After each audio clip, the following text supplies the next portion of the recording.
Just a little over a year ago, I uploaded my video announcing that I was studying for my real estate license and I was going to become a realtor. You passed your exam. You may now complete your license application. And it's so crazy because it honestly feels like just yesterday. And 10 years combined. Like, I feel like I got my license just yesterday and I was still studying, but at the same time, so much has happened since then. Now, before we get started, I want to give a shout out to Preply for sponsoring this portion of the video. Preply is a one-to-one online language learning service. In real estate, you experience many different personalities, and in Seattle especially, we have so many transplants, not only from different states, but a ton from different countries. One of the first couples I helped was actually from Turkey. Shout out to Gaia and Hakan. And in my first year, one of the things I've learned is how valuable it is to have knowledge in different languages. Knowing different languages gives you a professional advantage. Preply not only has a website, they also have an app. The app also has tools to help you with your language learning, so it's more effective. And what you'll see is there are so many tutors. You've got native speakers, you've got bilingual speakers. I've started taking lessons on Preply in Norwegian. Alright guys, I am taking my Preply class on Norwegian right now. I'm just logging in really quick. Jeg heter Monica.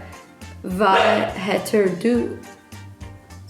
My background is I am Norwegian, so that's something that I just personally really want to do. I'll have a link below to Preply. If you sign up using my link, you'll get 50% off your first order. Thanks again to Preply for sponsoring this portion of the video. Now let's get into how I've changed since becoming a realtor. It sounds so dramatic. It's really not that dramatic. When I decided, I was going to become a real estate agent, I had no expectations for it. I thought maybe I would just get my license and sell one house just, for the sake of a video. Like, that would be kind of fun. And then that's not what happened. I really fell into it and really enjoy it. So today I wanted to go over how I've changed, what I expect for myself in the future, and just, some things that I learned about myself over this last year of a lot of transformation and growth. Now, the first way that I've changed since becoming a realtor is it's my identity now. It really is a large part of my identity. I've on several different occasions had people say to me, wait, so like you're not a YouTuber anymore, right? Like, what's that like quitting and now you're just a real estate agent? And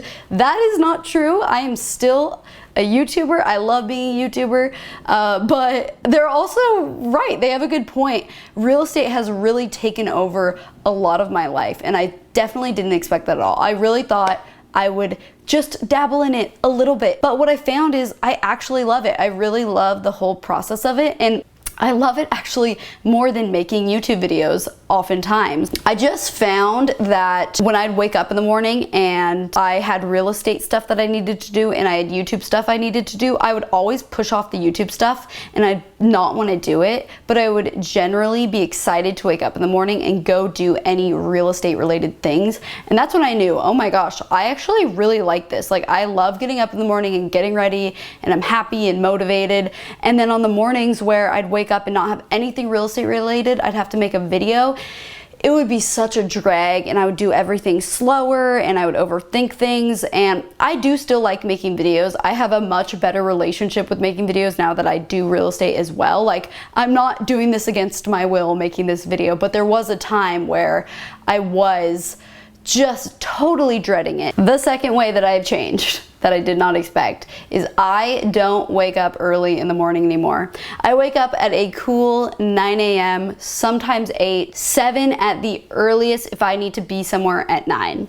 But I don't wake up at 6, I don't wake up at 5, I am never gonna be a 4 a.m. morning person. Before real estate, I would force myself to wake up at 6 a.m. and I would have the most productive mornings, but they really didn't change my life. I was just doing that because I was very kind of high strung about what am I doing with my life, and because I didn't have this sense of knowing where my life is going, I had this pressure on myself every day that every second of the day has to be extremely productive, and it really doesn't have to be. Now that I do real estate and YouTube, I know what I need to accomplish, when I need to accomplish it, but that doesn't mean that I have to wake up at 6 a.m. It doesn't mean I have to stay up till midnight. I now have this sense of knowing, you know, where I feel like I'm gonna be with my life in 5 years. And so I can kind of just rest easy knowing every day what I need to accomplish. And I don't need to do any more than that. Like, I can just enjoy my life. And I think that's just been the biggest difference in me in general.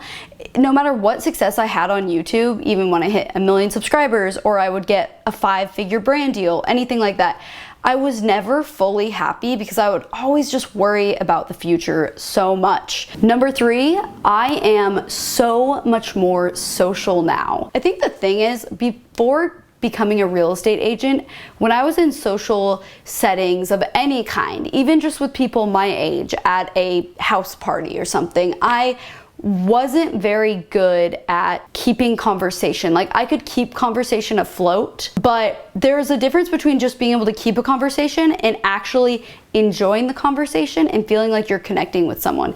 And I could keep a conversation going, but oftentimes I just would be kind of inside my head and I didn't like socializing that much. And one of the biggest differences I've found in being a real estate agent is it's really all about your client. And that's really fun. So I've learned to have so much fun asking people questions and getting to know them. And what I found is now, even in situations that aren't, you know, real estate related with clients, just in like hanging out with my friends or meeting other mutual friends, I've gotten a lot more comfortable in social settings and I've been able to genuinely have conversations that I enjoy. And there's no secret to it. Like, I can't be like, ask these 5 questions and you'll love getting to know anyone. It's really not like that. But what I do think it is being social and being extroverted, it is like a muscle. And so what I found is when I am forced into situations where I need to be social, I get a lot of practice and then I get comfortable and then I'm good at being social.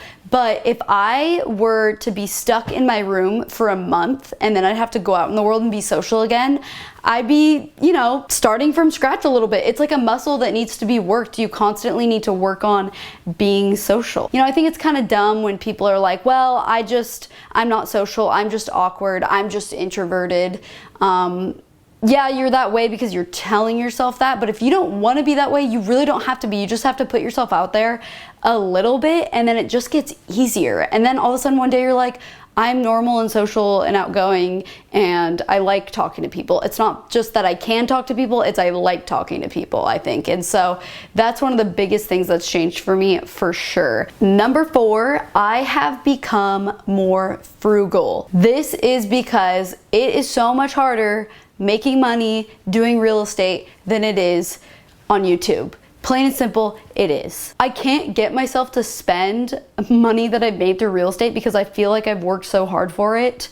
And I will remember moments that were stressful and be like, it's not worth that jacket, it's not worth that purse, it's not worth that, like, any of that stuff. And so I have become a lot more of a saver. So I was doing the math a little bit the other day, and of the money that I've made through real estate, I've spent a little bit of it, but I've actually saved 95% of it, which I was even shocked by. And of that 5% that I've spent, it's really just been on real estate related things like closing gifts for clients, transportation, and it's a good chunk of money and it's not even tempting to spend it. I don't feel tempted at all to spend it.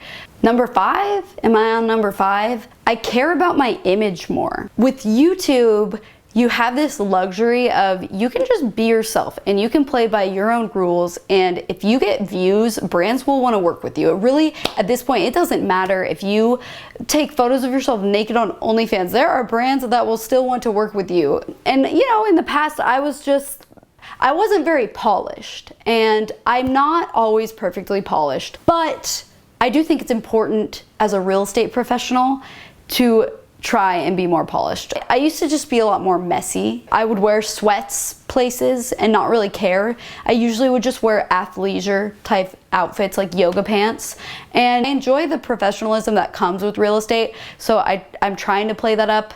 and I'm trying to care about my image more and give off a feeling that I care. I care about being here, showing up for you, and I want to be, you know, more polished. Real estate is a business where looks kind of matter.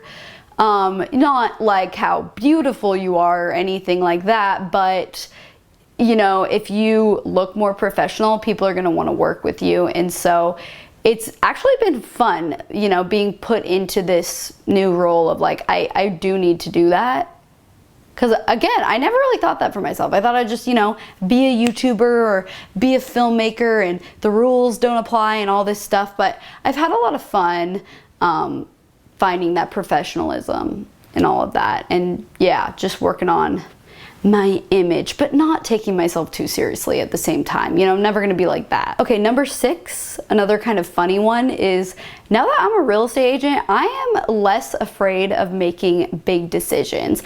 I don't think I was ever super afraid, but I know when I bought my first house, you know, I was super anxious. Even though I know it was the perfect house for me, I still went to bed the night before offering, not being able to sleep at night. And it is a really big decision, especially when it's your first time doing it. Now as a real estate agent, it's funny because I write offers for people all the time. I see this kind of money flying around, and it's not like super normalized, and I'm not trying to downplay. These are big decisions. But I think because I, you know, write these offers for people on these homes, and I've identified within myself, like when I know I'm emotionally ready to do something, I can really see in someone else when they're emotionally ready to do something. I think I'm just no longer afraid of making really big decisions. Like 3 weeks ago, my sister and I submitted an offer on our 3rd house, and we didn't get it, which is totally fine, but the whole time, nothing about it made me anxious. Like, it was a very easy decision for me to make. As I was going through my millennial life crisis of not knowing what to do with my life and feeling stressed out about it, I was so stuck on the idea that the only way for me to succeed and the only way for me to feel secure and happy is to keep gaining more subscribers and make videos that get a lot of views. And I finally realized you don't have to do that. Like, you can go in a couple different routes.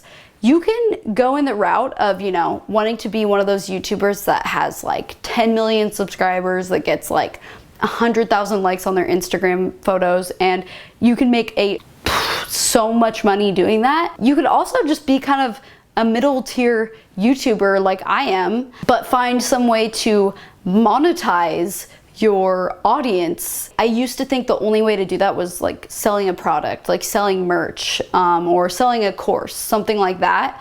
And then one day it was like a light bulb went off. I was like, why don't I, you know, I love being like this Seattle liaison for people moving here, like showing them the city.